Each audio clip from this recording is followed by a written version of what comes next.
तर बरेच लोक प्राध्यापक सर वगैरे म्हणतात, न होताही म्हणतात, त्याचा आनंद आहे. तर आज मराठी विभाग आणि वाङ्मय मंडळाच्या वतीनं हा जो मराठी भाषा दिनाचा आपण कार्यक्रम आयोजित केलेला आहे, त्या कार्यक्रमामध्ये मी वारकरी संतांचं मराठी भाषेसाठीचं योगदान अशा अनुषंगाने आपल्याशी संवाद साधणार आहे. खरं म्हणजे मराठी भाषेला आता अभिजात दर्जा मिळाला आणि मराठी भाषेविषयी आपुलकी असणाऱ्या, आस्था असणाऱ्या आणि प्रत्यक्ष मराठी बोलणाऱ्या लोकांना त्याचा आनंद वाटला, कौतुक वाटलं. खरं म्हणजे मराठी ही जगातली 9व्या 10व्या क्रमांकाची भाषा आहे. म्हणजे देशभरात जगभरात लाखो भाषा असतील, हजारो भाषा तरी असतील, तर त्या ज्या हजारो भाषा आहेत त्याच्यामध्ये 10वा क्रमांक म्हणजे फार मोठी गोष्ट आहे. त्याच्यामुळं आता जे आपल्याला असं वाटतं की मराठी टिकणार आहे का, तर ती टिकणार आहे. कारण जर अशा भाषा मरत मरत गेल्या तर 10 भाषा राहतील, खूप हजारो वर्ष राहतील आणि त्याच्यामुळे मराठी भाषा ही राहणार आहे. त्यामुळे त्याची काही फारशी चिंता नाही. पण तरीही मराठी भाषेमध्ये सकस वाङ्मय निर्माण करणं, विज्ञानाची, तंत्रज्ञानाची ती भाषा बनवणं आणि जितकं शक्य आहे तितकं सगळ्यांनी भाषेसाठी योगदान देणं, ह्या गोष्टी आपल्याला कराव्या लागतात. मराठी भाषेला एक समृद्ध परंपरा आहे आणि गाथा सप्तशतीपासून ही परंपरा सुरू होते. पण आधुनिक काळात आपल्याला माहीत असलेला मराठीतला पहिला ग्रंथ म्हणजे लीळाचरित्र. त्याच्या अगोदर काही ग्रंथ किंवा काही लिखित स्वरूपात मराठीतून लिहिलं गेलेलं आहे. पण आपल्याला माहीत असलेलं म्हणजे लीळाचरित्र. हे लीळाचरित्र काय आहे तर आपल्या महाराष्ट्रामध्ये महानुभाव पंथ होता. वारकरी संप्रदाय उदयाला येण्याच्या अगोदर 100 वर्षापूर्वी हा पंथ होता. अजूनही विदर्भ आणि मराठवाड्यात लाखो लोक या पंथाशी निगडीत आहेत. तर त्या पंथातले जे सर्वज्ञ चक्रधर स्वामी आहेत, त्या चक्रधर स्वामींचं हे चरित्र आहे. पण ते नुसतं चरित्र नाही, तर आधुनिक समाजशास्त्राचे सगळे नियम पाळून हे लिहिलं गेलेलं आहे. म्हणजे महेंद्र भट्ट नावाचे विद्वान होते आणि त्यांना फार अहंकार होता सुरुवातीच्या काळामध्ये. ते आंध्रामध्ये जाऊन एक प्रभाकर शास्त्र आहे ते शिकले होते आणि ते महाराष्ट्रात शिकायला बंदी होती म्हणून ते आंध्रात जाऊन शिकले होते. आणि त्यांना अहंकार इतका की माझ्या इतका ज्ञानी कुणीच नाही म्हणून ते दिवसा मशाल घेऊन फिरायचे.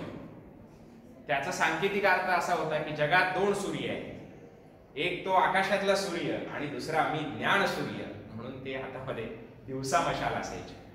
आणि पायामध्ये गवताचा तोडा बांधलेला होता. त्याचा सांकेतिक अर्थ असा होता की सगळं जग हे मला गवतासारखं आहे, एवढा मी ज्ञानी आहे. आणि भल्या भल्या पंडितांशी वाद करायचे, त्यांना त्या वादात पराभूत करायचे आणि त्याच्याकडनं एक प्रमाणपत्र घ्यायचे. असे अनेक प्रमाणपत्र बगलेत मारून हे महाराष्ट्रभर फिरत होते. आणि त्यांना कुमकुमीच होती. कुठल्या गावात गेलं की विचारायचं या गावात किंवा परिसरात कोण विद्वान आहे का, आणि कोणी विद्वान आहे असं त्यांना सांगितलं की त्याच्या घरी जायचे आणि त्याच्यासोबत वाद करायचे.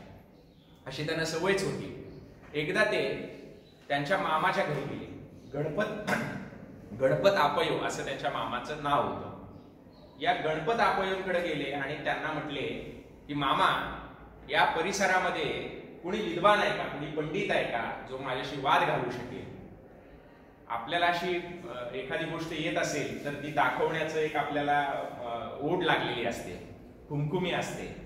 एखादा पैलवान असेल तर तो त्या भागात कुणी पैलवान आहे का याची चौकशी करतो, तसं ते कुणी विद्वान आहे का, पंडित आहे का याची चौकशी करायची.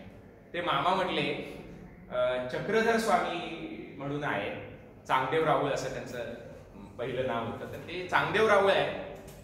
मग ते संस्कृत जाणतात का याने विचारलं. त्यांनी सांगितलं संस्कृत जाणतात की नाही मला माहित नाही, पण मराठी फार गोड बोलतात. मग हे म्हटले या विद्वानाचा तर मी सहजपणे पराभव करेन, कारण संस्कृत जाणणाऱ्या, सगळी शास्त्र जाणणाऱ्या लोकांचा, विद्वानांचा मी पराभव करत आलेलो आहे. आणि चक्रधर स्वामी तर मराठी बोलतात म्हणजे काय, मी सहजपणे त्यांचा पराभव त्यांना करू शकेल असं म्हणून ते निघाले. जवळच डोमेग्रामला चक्रधर स्वामी आपल्या शिष्यांसह राहिलेले होते. तिथं हे महेंद्र भट्ट गेले आणि त्यांनी वाद घालायला सुरुवात केली.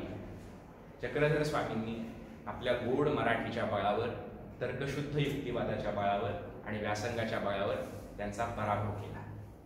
खरं सांगू, महेंद्र भट्टांचा पराभव हा केवळ बुद्धीच्या बळावर केला नव्हता, भावनेच्या बळावर केला होता. कधी कधी बुद्धीपेक्षा भावना वरचढ ठरते आणि चक्रधर स्वामींनी त्यांचा पराभव केला. नुसता पराभव केला असं नाही, तर त्यातलं वैयर्थ त्यांनी जाणलं. ती सगळी प्रमाणपत्र फेकून दिली, गवताचा तोडा पायातला फेकून दिला, मशाल फेकून दिली आणि खऱ्या अर्थाने ज्ञानाची, प्रेमाची मशाल त्यांनी चक्रधर स्वामींच्या चरित्रात पंथात जाऊन घेतली. जेव्हा स्वामींचं उत्तरापंथी गमन झालं तेव्हा नागदेवाचार्य आणि बाकीची सगळी स्वामींची मंडळी चिन्ह मनानं त्यांच्या चरित्र चिंतनाच्या आठवणी एकमेकांना सांगत बसली होती. त्यावेळेला या महेंद्र भट्टांनी असं ठरवलं की आपण चक्रधर स्वामींचं चरित्र लिहायचं. पण चरित्र कसं लिहायचं? त्या काळात अशा पद्धती होत्या, काहीतरी अलौकिक चमत्कार कथा सांगायच्या आणि तो पुरुष किंवा ती स्त्री ज्याचं आपण चरित्र लिहितोय ते कुणाचा तरी अवतार होता, मग ते कसे श्रेष्ठ होते अशा काहीतरी चमत्कार कथा सांगायच्या, असं त्यावेळेचा प्रघात होता. पण महिम भट्टाने किंवा महेंद्र भट्टाने तसं केलं नाही. ते म्हटले की चक्रधर स्वामी ज्या ज्या ठिकाणी गेलेले होते त्या त्या ठिकाणी आपण जायचं आणि त्या त्या ठिकाणच्या आठवणी आपण गोळा करायच्या.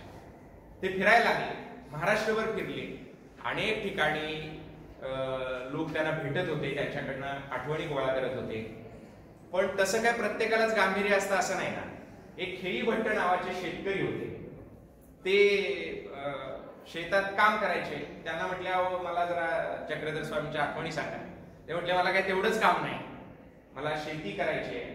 ते म्हटले करा तुम्ही शेती, मी आणि शेती करता करता काम करता करता तुम्ही स्वामींच्या आठवणी सांगा, मी त्या लिहून घेतो. ते खेळी भट्ट शेती करायला लागले, ते नांगर हाकताना वगैरे हे त्यांच्या आठवणी लिहून घ्यायचे. अशा सगळ्या महाराष्ट्रभरात ज्या ज्या ठिकाणी स्वामी गेलेले होते तिथल्या तिथल्या त्यांनी आठवणी गोळा केल्या आणि त्याचं लीळाचरित्र तयार केलं. ते नागदेवाचार्यांकडे तपासायला पाठवलं. ते क्रॉस चेक केलं गेलं आणि क्रॉस चेक करून आधुनिक समाजशास्त्राचे, इतिहासशास्त्राचे सगळे नियम पाळून हे वैचारिक चरित्र लिहिलं गेलं, ते लीळाचरित्र.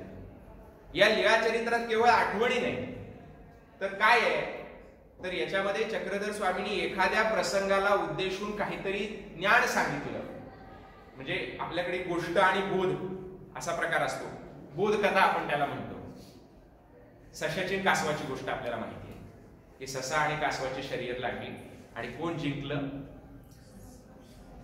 कासव जिंकलं, बरोबर की नाही? आता प्रत्यक्षात ससा आणि कासव यांची शर्यत लागते का? लागू शकते का? बरं लागली तर कासव जिंकेल का? नाही जिंकणार. पण ते कशासाठी सांगितलेलं असतं? तर त्यातनं बोध द्यायचा असतो. बोध काय द्यायचा असतो? तर तुम्ही सतत प्रयत्न करत राहिला तरी तुमची क्षमता नसताना सुद्धा तुम्ही जिंकू शकता, हा त्यातनं बोध द्यायचा आहे. म्हणजे ही कथा आणि त्याचा बोध. तसं चक्रधर स्वामींनी एखाद्या प्रसंगाच्या अनुषंगाने एखादं तत्वज्ञान मांडलं असेल तर ते तत्वज्ञान म्हणजे त्यातला बोध त्यांनी त्या लीळाचरित्रामध्ये लिहिलेला आहे, ज्याचा नंतर सूत्रपाठ नावाचा स्वतंत्र ग्रंथ झाला. त्यातल्या बोधाची वाक्य काढून दुसरं काय केलं होतं, स्वामींनी एखादा उपदेश करताना काही दृष्टांत दिलेले होते. ते दृष्टांत पण त्या लीळाचरित्रात नमूद केलेले, ते बाजूला काढून दृष्टांतपाठ नावाचा एक ग्रंथ तयार केला गेला. अशी ही मराठी भाषेची परंपरा आहे. असा हा पहिला लीळाचरित्र ग्रंथ तयार झाला आणि त्यातली मराठी जर आपण बघितली तर अत्यंत समृद्ध आहे, गोड आहे. काही वेळा ती कळत नाही पण तरी पुन्हा पुन्हा वाचावीशी वाटते आणि जेव्हा ती कळायला लागते तेव्हा त्यातला गोडवा आपल्याला समजतो. 700 वर्षापूर्वी, 800 वर्षापूर्वी आपला महाराष्ट्र कसा होता, आपलं जीवन कसं होतं, हे सगळे दाखले आपल्याला लीळाचरित्रामध्ये सापडतात. त्यातलं एक साधी कथा किती परिणामकारक आहे हे मी तुम्हाला सांगतो. चक्रधर स्वामी आणि त्यांचे सगळे शिष्य असे भटकंती करत फिरायचे आणि जाताना एका शेतामध्ये एक शेतकरी नांगर हाकत होता आणि नांगर हाकणारा तो शेतकरी बैल तसेच नांगराला हे करून शेजारी एका झाडाखाली काहीतरी पाणी पीत वगैरे बसला होता. स्वामी आणि त्यांचे सगळे शिष्य गेले. शिष्य गेल्यानंतर चक्रधर स्वामी म्हटले की तुमच्यापैकी कुणाला नांगर हाकता येईल का? एक शिष्य त्यातला होता, तो म्हटला, नांगर हाकणं काय ब्रह्मविद्या आहे का? नांगर काय कोणालाही हाकायला जमेल? स्वामी म्हटले, हे हाकून दाखव. तो नांगर हाकायला लागला, पण बैल एकदा इकडे ओढायचे एकदा तिकडे ओढायचे, त्याला काही ते आवरणा, ते काही जमना, त्यानं ते सगळं सोडून दिलं. नागदेवाचार्यांना स्वामी म्हटले, तुम्हाला नांगर हाकता येईल का? नागदेवाचार्य म्हटले, मी आधी हेच काम करत होतो. नागदेवाचार्यांनी नांगर हाकला, पण त्यांना ओरंबा फोडता आला नाही. आपल्याकडे वरुंबा असा त्याला शब्द आहे लोकभाषेत, वरुंबा, त्याला ओरंबा असा शुद्ध शब्द आहे. खरं तर भाषेत शुद्ध अशुद्ध असं काही नसतं. तो फोडता आला नाही. मग शेवटी स्वामींनी ते हातामध्ये घेतलं आणि ते व्यवस्थित नांगरून दाखवलं. तो शेतकरी आला आणि त्यानं बघितलं आणि तो स्वामींना म्हटला, अरे आमचं आयुष्य याच्यात गेलं, पण आम्हालाही एवढं नीट नांगरता आलं नाही, ते तुम्ही करून दाखवलं. म्हणजे नांगर हाकणं, कष्ट करणं, काम करणं ही सुद्धा ब्रह्मविद्या इतकी श्रेष्ठ विद्या आहे, असा संस्कार त्या कथेतनं दिलेला आहे. अशा अनेक गोष्टी लीळा चरित्रात विखुरलेल्या आहेत, जे मराठी साहित्याला सांस्कृतिक मूल्य आहे, साहित्यिक मूल्य आहे, तसं वैचारिक मूल्य सुद्धा आहे. हे लीळा चरित्राचं आहे.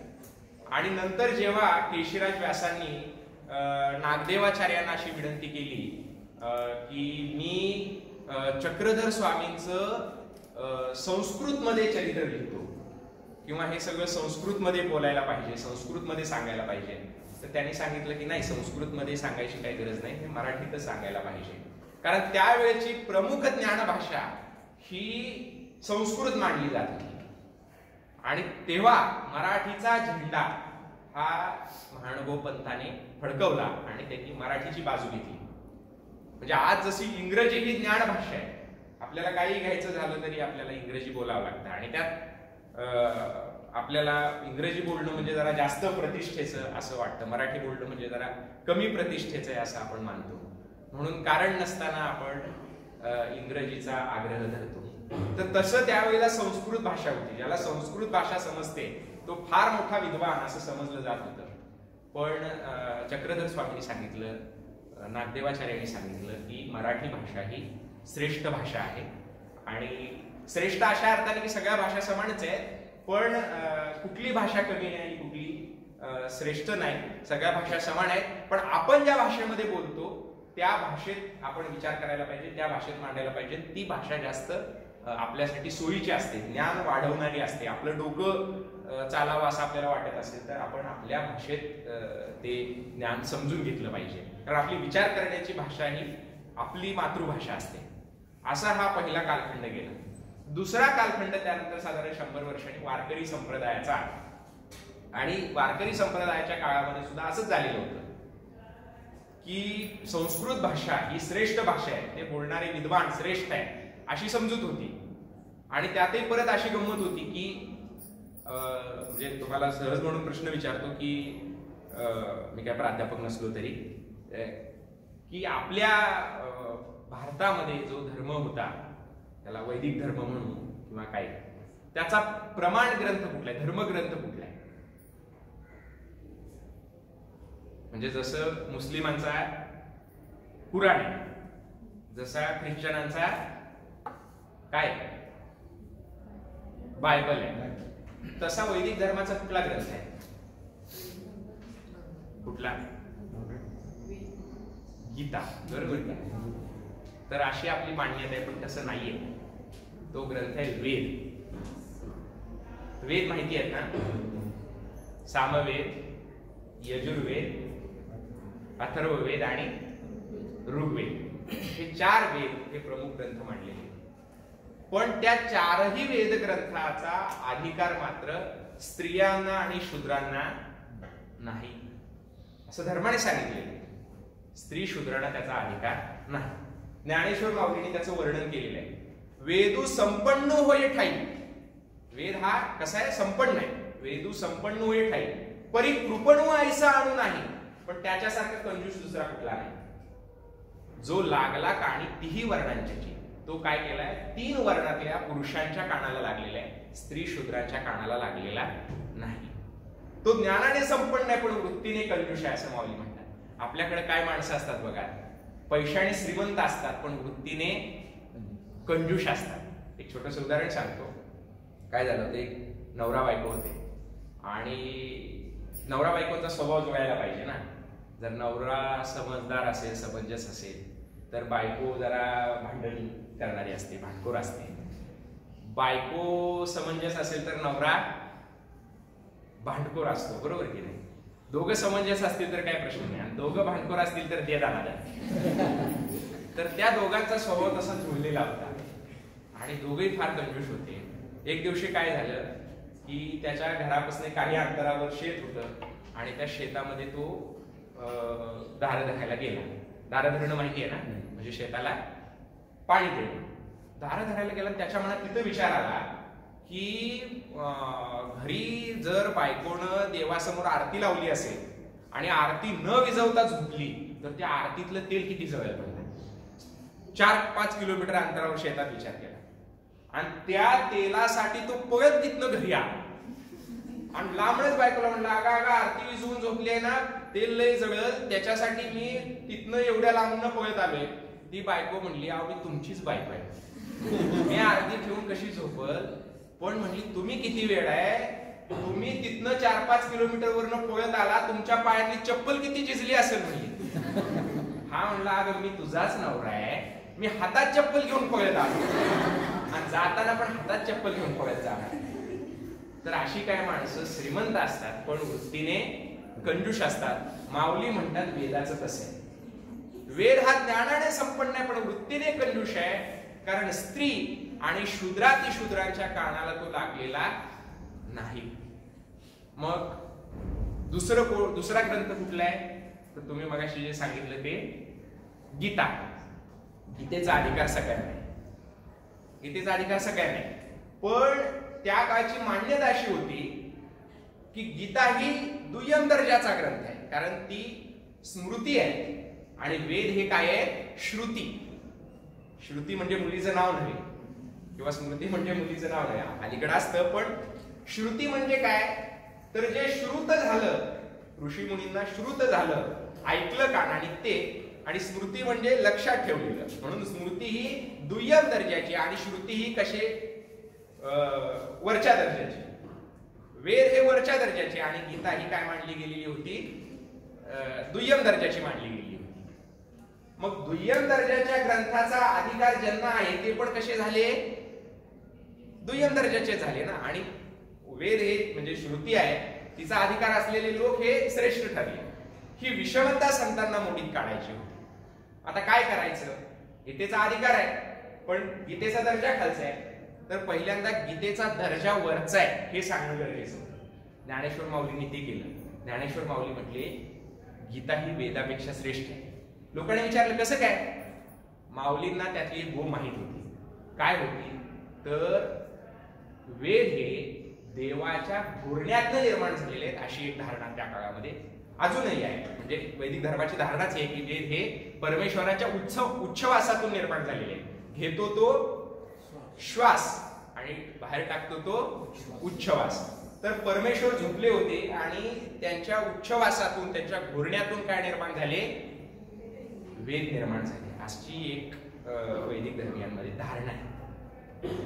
माऊली म्हटले वेद कसे निर्माण झाले, देव झोपलेले असताना. झोपेत आपल्याला स्वप्न पडतात, बरोबर की नाही. स्वप्न खरी असतात का, स्वप्न खरी नसतात. म्हणून पाहू नये असं नाही, पण स्वप्न खरी नसतात आणि ती वास्तव याच्यापेक्षा कमी दर्जाची असतात, बरोबर की नाही. तर हे माऊली म्हटले की वेद हे देवाच्या घोरण्यात निर्माण झालेले आहे. या उलट गीता कधी निर्माण झाली आहे, जागेपणी भगवान श्रीकृष्णाने अर्जुनाला सांगितलेली आहे.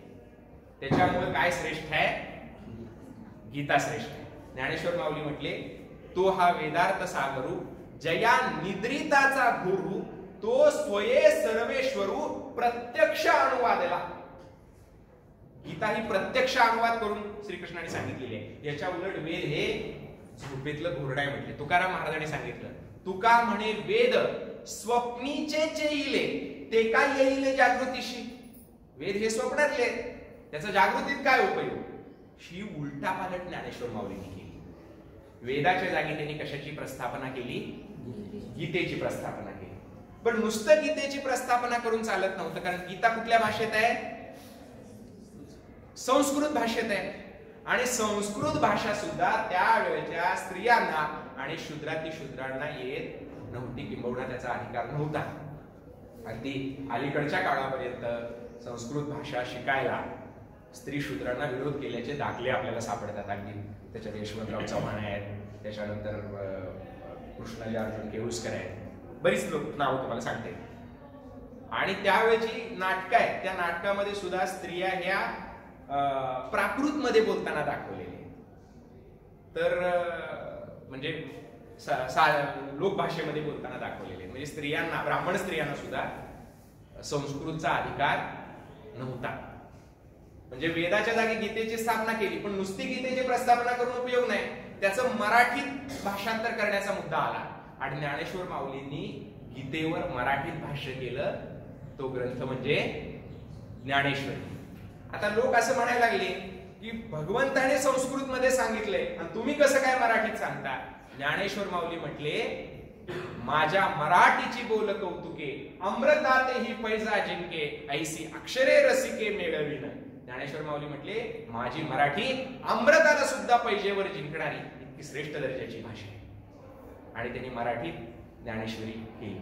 आता याच्यामुळे काय झालं, अंतिम परिणाम काय झाला, वेद आणि वेदाची भाषा काय झाली, फोल झाली.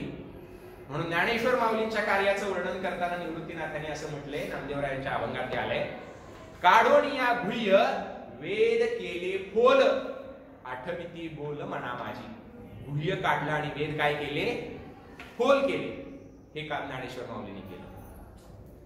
थोडा काळ पुढे गेला, एकनाथ महाराजांचा काळ आहे.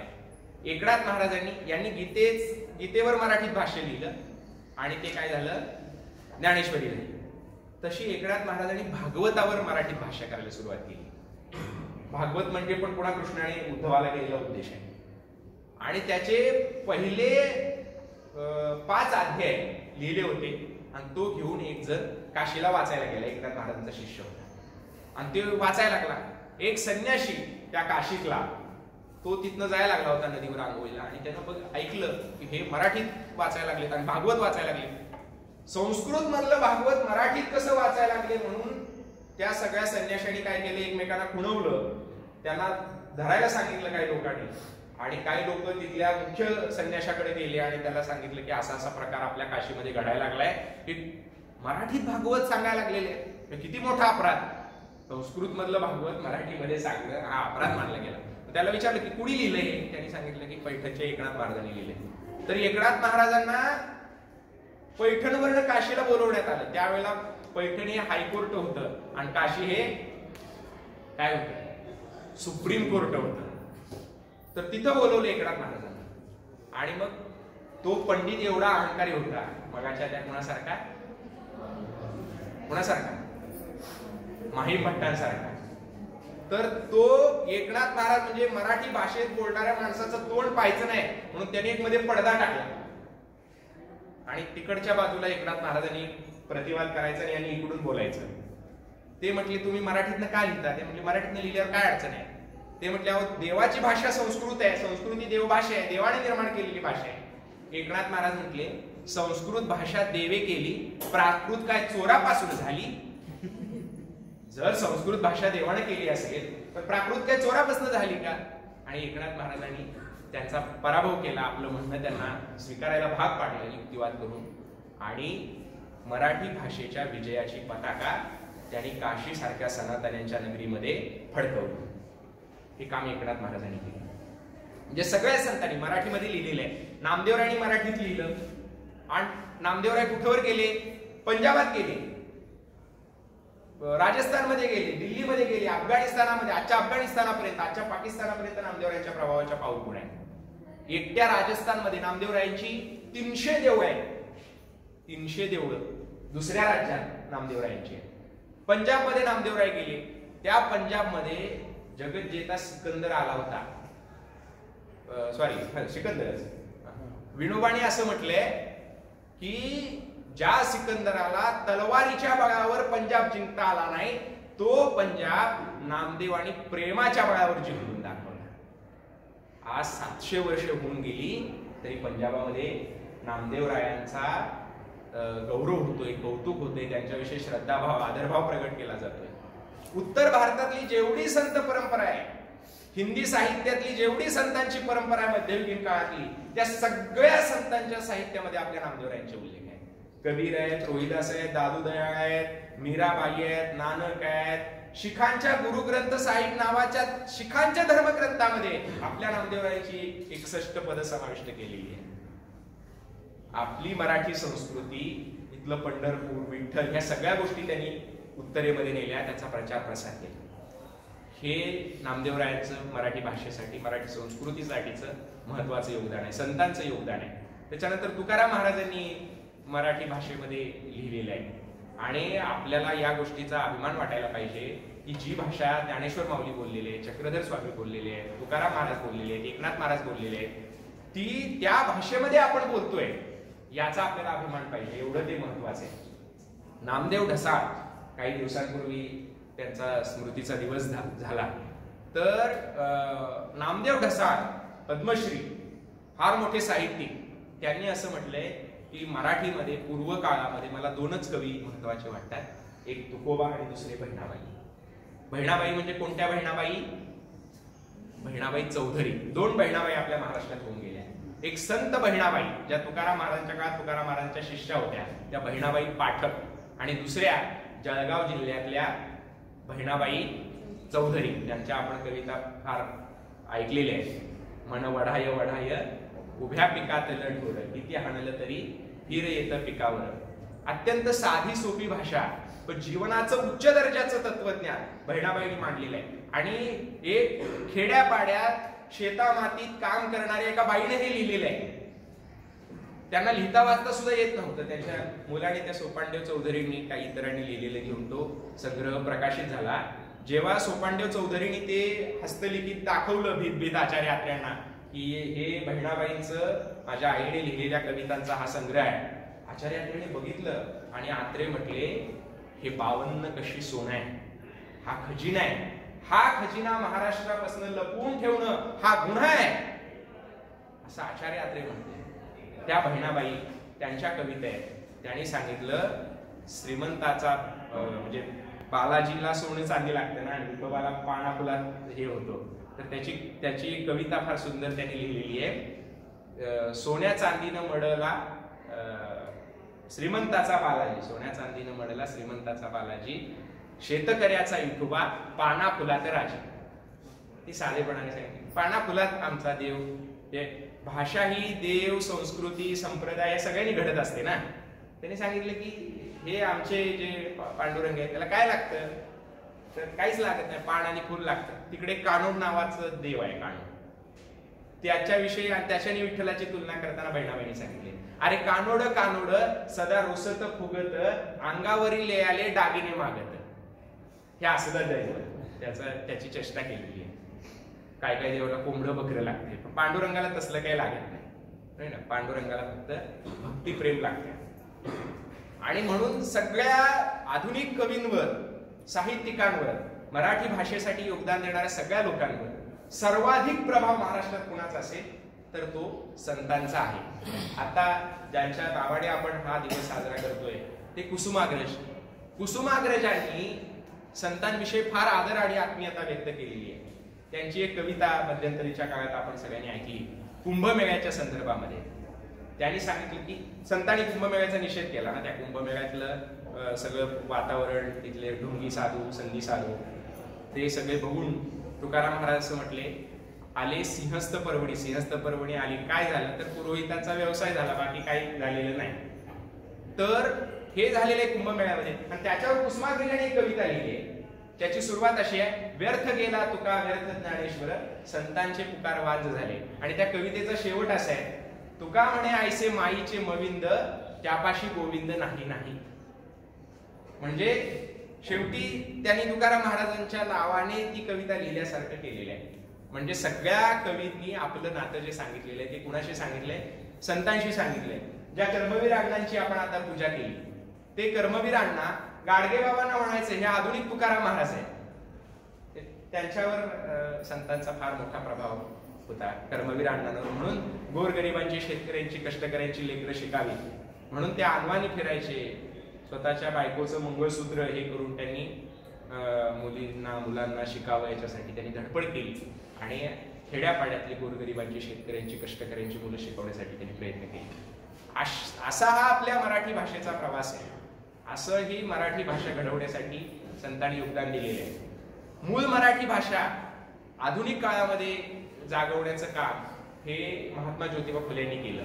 त्यांनी शिवाजी महाराजांचा एक पोवाडा लिहिलाय. काल शिवाजी महाराजांची जयंती झाली. शिवाजी महाराजांचा एक पोवाडा लिहिलाय आणि त्या पोवाड्याच्या सुरुवातीला त्यांनी लिहिलंय की हा पोवाडा मी कुणासाठी लिहितोय. त्यांनी काही जातीची नावं सांगितलेली आहेत. म्हणजे ती याच्यासाठी मी तुम्हाला सांगतोय की त्या काळातल्या खालच्या मांडल्या गेलेल्या जातीतल्या लोकांना सुद्धा हे कळावं, माळ्या कुंड्यांना किंवा सगळ्या लोकांना कळावं, दलित जातीच्या लोकांना कळावं, असं त्यांनी सुरुवातीला लिहिलेलं आहे. याच्यासाठी मोठमोठाले शब्द मी घातलेले नाहीत, साधे साधे शब्द घालून हा पोवाडा लिहितोय असं महात्मा फुले. जे सगळ्यांना कळणारं लिहिलं पाहिजे. आज गोविंद पानसरे यांचा स्मृती दिवस आहे. ते असं म्हणायचे की बोलणाऱ्याने ऐकणाऱ्यांच्या भाषेत बोलावं आणि लिहिणाऱ्याने वाचणाऱ्यांच्या भाषेत लिहावं. म्हणून सोपं बोलणं जास्त अवघड आहे. संत सोपं बोलत होते. सहज बोलणे हित उपदेश करुणी सायास शिकविती. साध्या साध्या शब्दांमधनं आपली भाषा समृद्ध होत गेली आहे आणि ती समृद्ध करण्याचं काम हे संतांनी केलेलं आहे. म्हणून आपण मी महात्मा फुल्यांचं सांगत होतो, तर महात्मा फुल्यांवर कुणाचा सगळा प्रभाव आहे तर संतांचे. त्यांनी आखंड लिहिलेले आहेत. ते आखंड कुठल्या छंदात आहेत तर अभंग छंदात आहेत. ज्या छंदामध्ये संतांनी रचना केली, संतांनी ज्या छंदात रचना केली त्याला अभंग असं म्हणतात. तर तसे महात्मा फुलेने आखंड रचलेले आहेत. मराठीमध्ये पहिलं ग्रंथकार संमेलन ज्यांनी घेतलं मराठीमधल्या ग्रंथांचं ते न्यायमूर्ती महादेव गोविंद रानडे. ते संतांचा त्यांच्यावर प्रभाव होता. ते स्वतःला आधुनिक भागवत धर्मीय म्हणून घेत होते. त्याचा प्रार्थना समाज आधुनिक भागवत धर्माचा वारसा लाभलेली होती. अशी कितीतरी नावं सांगता येतील की ज्यांच्यावर फार मोठा प्रभाव या सगळ्या संतांचा राहिलेला आहे. त्यांच्या भाषेवर राहिलेला आहे, त्यांच्या आचार विचारांवर राहिलेला आहे. तर संतांनी जवळपास 500 वर्ष ही मराठी भाषा समृद्ध करण्याचं काम केलेलं आहे. त्यात योगदान महत्वाचं दिलेलं आहे. अनेक ग्रंथ लिहिलेले आहेत, अभंग लिहिलेले आहेत आणि ते लोकांच्या तोंडी खेळतात. म्हणजे अनेक म्हणी, वाक्प्रचार हे संतांच्या वाङ्मयातून आपल्याकडे आलेले आहेत. साळुंकी मंजुळ बोलतसे वाणी बोलविता धणी वेगळाची. आपण बोलवता धणी वेगळाच आहे, त्याचा बोलवता धणी वेगळाच आहे असं म्हणतो. हे तुकाराम महाराजांच्या अभंगातून आलेले आहे. फक्त शेवटी तुम्हाला एक उदाहरण देतो आणि थांबतो. आपल्याकडे प्रबोधनकार केशव सीताराम ठाकरे नावाचे थोर समाज सुधारक होऊन गेले. आता जे उद्धव बाळासाहेब ठाकरे आहेत महाराष्ट्राचे माजी मुख्यमंत्री, त्यांचे आजोबा म्हणजे प्रबोधनकार केशव सीताराम ठाकरे प्रबोधन नावाचे ते मासिक चालवायचे, पाक्षिक चालवायचे, म्हणून त्यांना प्रबोधनकार असं म्हटले गेले. त्यांनी त्यांचं आत्मचरित्र लिहिलं माझी जीवनगाथा नावाने. मोबाईलवर जर आपण सर्च केलं माझी जीवनगाथा तर ते येत आहे. ते प्रत्येकाने वाचायला पाहिजे असं मला वाटतं. मला बरंच काय काय वाटते पण मी सांगितलं. तर माझी जीवनगाथा नावाचे त्यांचं आत्मचरित्र लिहिलेलं आहे. मी वाचलं, फार सुंदर आहे. त्याच्यात एक प्रसंग त्यांनी सांगितलेला आहे की जमशेदजी सकलातवाला नावाचे फार विद्वान गृहस्थ होते. त्यांच्याकडे प्रबोधनकार गप्पा मारायला जायचे, वैचारिक गप्पा असायच्या दोघांच्या. आणि सकलातवालांच्या घरी सगळ्या बाजूनी कपाटच कपाट भरलेली. कशाने? ग्रंथाने, पुस्तकाने. जगभरातले सगळे ग्रंथ त्यांच्याकडे असायचे आणि मग त्यांच्यासोबत गप्पा मारत होते. आणि त्याच वेळेला एक जागतिक ख्रिस्ती धर्माचे पंडित आले होते, फरकॉर नावाचे. आणि प्रबोधनकार आणि सकलातवाला दोघ जण गप्पा मारत होते. दोघांच्या गप्पांचा निष्कर्ष असा होता की खेड्यापाड्यातले लोक निरक्षर असल्यामुळे, त्यांना अक्षर ओळख नसल्यामुळे आपल्या भारतात मागासपणा आलेला आहे. ते फरकॉर नावाचे पंडित म्हटले थांबा, तुमचं हे म्हणणं, तुमचा हा सिद्धांत मानायला मी तयार नाही. याचं कारण असं आहे की जेव्हा मी ख्रिस्ती धर्म प्रसाराच्या उद्देशाने महाराष्ट्रावर फिरलो तेव्हा शहरी पंडितांना मी सहजपणे माझं म्हणणं पटवून देऊ शकलो, पण जेव्हा मी खेड्यापाड्यात गेलो तेव्हा तिथले लोक मात्र फार हुशार दिसले. एका शेतावर मी गेलो होतो, एक नांगर हाकणारा शेतकरी होता आणि त्याला मी जेव्हा ख्रिस्ताची वचनं सांगायला लागलो तेव्हा तो धडाधड त्या ख्रिस्तांच्या वचनांचं साधर्म्य असलेले संतांचे अभंग सांगायला लागला. जणाबाईंचे, सोयराबाईंचे, चोखामेळ्यांचे, ज्ञानेश्वर माऊलींचे, एक नामदेवरायांचे, एकनाथ महाराजांचे धडाधड अभंग त्यांनी माझ्या तोंडावर फेकून मारले. आणि शेवटी फरकॉर असं म्हणतात की खेड्यातले लोक निरक्षर जरूर असतील, नाक्षर जरूर असतील, पण ते अप्रबुद्ध नाहीत. हजारो अभंग त्यांनी पाठ केलेले आहेत. हा त्यांच्या बौद्धिक परिणितीचा पुरावा नाही काय? ज्यांनी काही शिक्षण घेतलेलं नव्हतं ते लोक केवळ मौखिक परंपरेत संतांचे हजारो अभंग पाठ करायचे, अशी ही आपली परंपरा आहे. त्या परंपरेची उजळणी करता आली, संतांची सेवा करता आली. त्याच्याबद्दल मी आपल्या महाविद्यालयाचं, मराठी विभागाचं अंतःकरणपूर्वक आभार मानतो. आणि तुम्हा सगळ्यांशी बोलता आलं, मराठी भाषेच्या संदर्भाने तुमच्याशी संवाद साधता आला, त्याच्याबद्दल आपले सगळ्यांचे खूप खूप आभार मानतो. आदरणीय बाळासाहेब सुतार सर यांची काही दिवसांपूर्वी ओळख झाली आणि त्यांनी मला सांगितलं की आमच्या महाविद्यालयात यावं. मला फार आनंद झाला की ND पाटील यांच्या नावाने हे महाविद्यालय आहे आणि त्या महाविद्यालयामध्ये मला संतांचं मराठी भाषेतलं योगदान अशा अनुषंगाने काही एक संवाद साधता आला. त्याच्याबद्दल आपले सगळ्यांचे आभार मानतो. सुतार सरांचे आभार मानतो, भटकरी सरांचे आभार मानतो, आपल्या सगळ्यांचे आभार मानतो आणि थांबतो. धन्यवाद.